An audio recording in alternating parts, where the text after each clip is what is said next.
aktivasi akun IKD. Jadi sebelumnya, pastikan kamu sudah mendownload aplikasi IKD pada handphonemu dan memastikan jaringan yang digunakan kuat. Kemudian, masuk ke dalam aplikasi, terdapat perjanjian pengguna. Kamu bisa baca terlebih dahulu sampai ke bawah.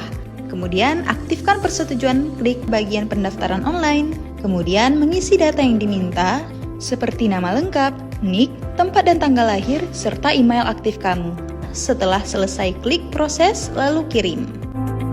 Selanjutnya, kamu diminta untuk foto wajah. Nah, di bagian ini kamu harus menggunakan kamera belakang ya.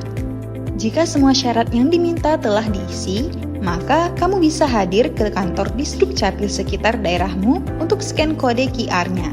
Kode akan dikirimkan melalui email, lalu beralih ke email untuk diverifikasi dengan memasukkan kode aktivasi dan verifikasi. Selesai, sekarang kamu bisa masuk ke aplikasi menggunakan kode yang telah diberikan. Sehingga di sini kamu sudah dapat mengakses biodata, data keluarga, dokumenmu, seperti KTP, dan histori aktivitas lainnya. Tuh kan, mudah, praktis, dan gak ribet. Ayo aktifin IKD sekarang.